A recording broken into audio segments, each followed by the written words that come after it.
Hello students, मैं संजय कुमार झा एक बार फिर से स्वागत करता हूं आपको अपने फेवरेट चैनल पे जिसका नाम है एडू फ्यूचर। तो आज मैं पिछले वीडियो को ही आगे बढ़ाने जा रहा हूं। हम लोगों ने समझा था बडिंग और स्पोर फॉर्मेशन हमने समझा है। आज हम लोग समझने जा रहे हैं फ्रैगमेंटेशन और रीजेनरेशन। ये दो टॉपिक के बारे में आज हम लोग समझने जा रहे हैं। जनरली लोगों को कंफ्यूजन होता है इसमें। अब देखिए, फ्रैगमेंटेशन और रीजेनरेशन हम लोग इसको डिस्टिंग्विश के हिसाब से पढ़ रहे हैं। देखिए, फ्रैगमेंटेशन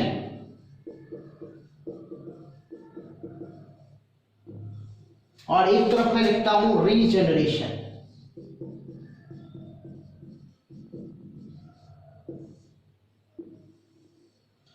अगर हम लोग फ्रैगमेंटेशन को समझते हैं सबसे पहले, तो देखिए फ्रैगमेंटेशन में क्या बातें होती हैं।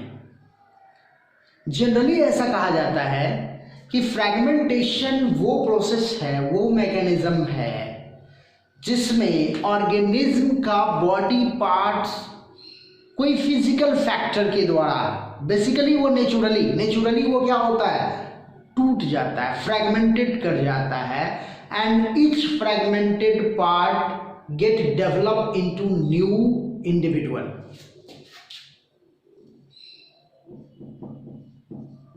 Fragmented parts of organism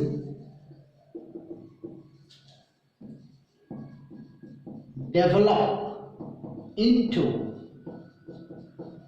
new individuals. Fragmented part जो होता है ना, वो नए इंडिविजुअल्स में डेवलप करता है। कुछ ये होता है fragmentation. The very common example, best example is algae. Algae में ये सबसे अच्छे ढंग से पाया जाता है, सबसे अच्छे ढंग से होता है। Why? Because the body parts of algae is filamentous. Generally उसका बॉडी क्या होता है, फिलामेंटस होता है। और वाटर करंट के द्वारा जनरली हो सकता है रॉक से टकरा करके किसी से कोई भी ऐसा कोई फिजिकल फैक्टर होगा, उस फिजिकल फैक्टर की वजह से वो टूट गया और टूट करके वो फ्रैगमेंटेड पार्ट न्यू बॉडी में डेवलप कर गया। इंपॉर्टेंट बात है, ऐसा कैसे होता है एक्चुअली में। If you consider about that type of plant body, so they are primitive plant, they are just primitive in nature। तो primitive nature होने की वजह से उसके जो सेल्स होते हैं ना, उसमें डिवीजन ऑफ लेबर होते हुए भी उसमें जो पावर ऑफ रिप्रोडक्शन होता है, उसमें जो रिप्रोडक्शन की क्षमता होती है वो मेंटेन रहती है। इसी की वजह से वो फ्रैगमेंटेड पार्ट जो होता है ना, वो डेवलप कर जाता है न्यू इंडिविजुअल में। Okay, so it means what? Each cell of that particular plant have ability to develop into new individuals. Each cell has capacity to develop into new individual. ठीक ना? ये सबसे इंपॉर्टेंट बात है फ्रैगमेंटेशन में।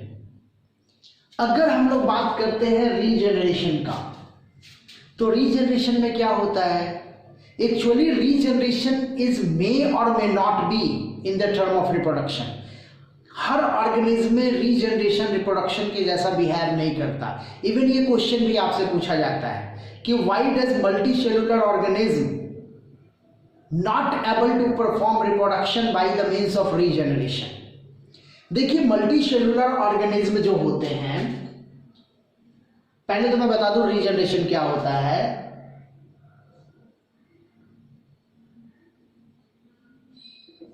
Injured body parts get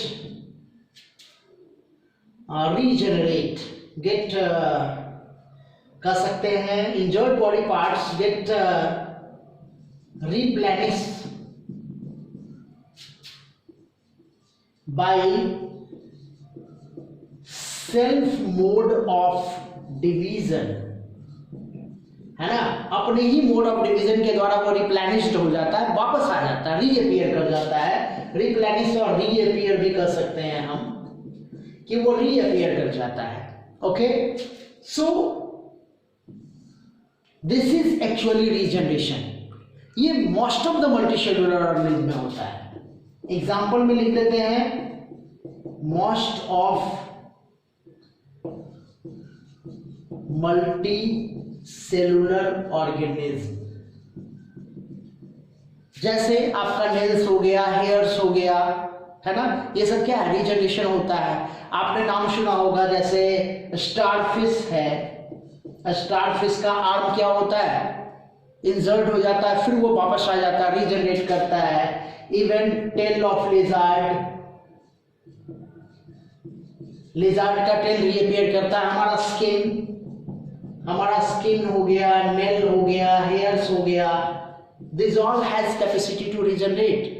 हमारे body का बहुत सारा जो टिश्यूज होता है वो रीजनरेट करता है ना, तो ये कॉमन रीजनरेशन है। But asexual mode of reproduction में रीजनरेशन भी होता है। कुछ ऐसे ऑर्गेनिज्म हैं जो रीजनरेट करते हैं और नए इंडिविजुअल्स का फॉर्मेशन कर सकते हैं। एग्जाम्पल क्या है, इन प्लेनेरिया, है ना, प्लेनेरिया में क्या होता है भाई, प्लेनेरिया में क्या होता है, इफ यू कट प्लेनेरिया, जैसे ये प्लेनेरिया है, प्लेनेरिया को अगर आप कट करते हो, अगर आप प्लेनेरिया को इस तरह से कट करते हो तो प्लेनेरिया का जो ऊपर वाला हिस्सा आप देख रहे हो ये रीजनरेट करके नया प्लेनेरिया बना देगा। प्लेनेरिया का नीचे वाला जो हिस्सा देख रहे हो ये रीजनरेट करके इसका अपना ऊपर वाला हिस्सा बना देगा।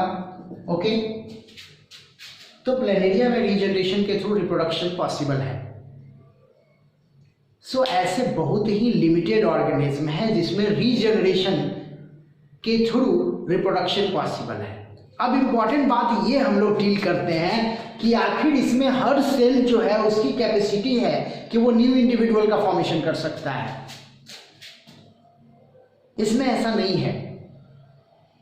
एक्चुअली में जो रीजनरेटिव सेल होते हैं, वैसे सेल जो रीजनरेट करते हैं ना, सिर्फ उनमें ये कैपेसिटी होता है कि वो इंजर्ड बॉडी पार्ट्स को वापस ला सके, रीगेन कर सके, उसको रिप्लेनिश कर सके। इसके मल्टी सेलुलर ऑर्गेनिज्म जो होते हैं उसमें डिवीजन ऑफ लेबर जो होता है सेल का, वो बहुत हाई डिग्री मॉडिफिकेशन का यूज कर लेता है, और इस हाई डिग्री मॉडिफिकेशन की वजह से उसमें डिवीजन की कैपेसिटी जो होती है ना वो लॉस कर जाती है। मतलब क्या कि वो सिंपल वे में डिवाइड करके कंप्लीट ऑर्गेनिज्म का फॉर्मेशन नहीं कर सकते। ये इंपॉर्टेंट बात होता है इसमें। ओके, तो अगर आपसे ये क्वेश्चन पूछा जाता है कि why most of the multicellular organism not able to regenerate, not able to reproduce by the means of regeneration, so the answer is what? The answer is what? In most of the multicellular organism the cell get modified for some specified purpose, so they have lost their capacity of division to form the complete body setup.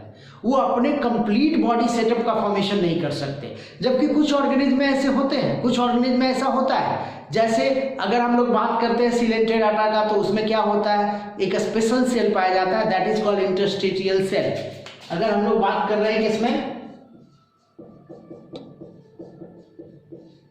सिलेंटेराटा, तो इसमें क्या पाया जाता है, interstitial cell. This interstitial cell has some special properties to generate whole the body, complete body का setup तैयार कर सकता है ये। This is called as what? Totipotency. इसको हम लोग टोटिपोटेंट सेल भी बोलते हैं। क्या बोलते हैं इसको? Totipotent cell. टोटिपोटेंट सेल वो सेल होता है जो आपके बॉडी के किसी भी सेल का फॉर्मेशन कर सकता है, वो किसी भी सेल को मॉडिफाइड करके नया सेल का फॉर्मेशन कर देगा। तो इस सेल की संख्या सिलेंट्रेटाटा में, मतलब हाइड्रा के जो फाइलम है उसमें ज्यादा पाया जाता है, तो वो आसानी से रीजनरेट करके रिप्रोडक्शन कर सकता है, उसमें रिप्रोडक्शन की क्षमता हो सकती है bye the means of regeneration.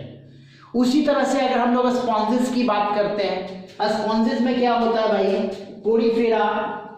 अगर हम लोग पोरीफेरा की बात करें तो पोरीफेरा में एक स्पेशल सेल पाया जाता है, दैट इज कॉल्ड आर्कियोसाइट। उसको हम लोग क्या बोलते हैं, आर्कियोसाइट। ये आर्कियोसाइट जो है ये भी क्या कर सकता है, रीजनरेशन कर सकता है। आर्कियोसाइट में ये कैपेसिटी होती है, आर्कियोसाइट में ये कैपेबिलिटी होती है कि वो पूरे स्पॉन्जेस के बॉडी का फॉर्मेशन कर दे। तो ये क्या है, टोटिपोटेंट सेल है ना। तो जिन ऑर्गेनिज्म में इस टाइप के सेल्स ज्यादा अमाउंट में पाए जाते हैं वो ऑर्गेनिज्म रीजनरेशन के द्वारा रिप्रोडक्शन कर सकता है। जिन ऑर्गेनिज्म में इस टाइप के सिस्टम बहुत ज्यादा नहीं पाए जाते, पाए तो सब में जाते हैं लेकिन बहुत ज्यादा नहीं पाए जाते, उतना वेल डेवलप्ड सिस्टम नहीं है, उसमें रीजनरेशन के थ्रू रिप्रोडक्शन नहीं हो सकता। हाँ, बॉडी पार्ट्स का रिप्लेनिशमेंट हो सकता है, बॉडी पार्ट्स रिप्लेनिश कर सकता है, लेकिन वो रीजनरेशन के थ्रू रिप्रोडक्शन नहीं कर सकता। ओके, तो यही मेन थीम था, फ्रैगमेंटेशन और रीजनरेशन। ओके, तो आई थिंक ये सारा कॉन्सेप्ट आपका क्लियर हो गया होगा, आप आसानी से समझ गए होंगे ये सारे टॉपिक को। ओके, बहुत बहुत धन्यवाद आप लोगों का।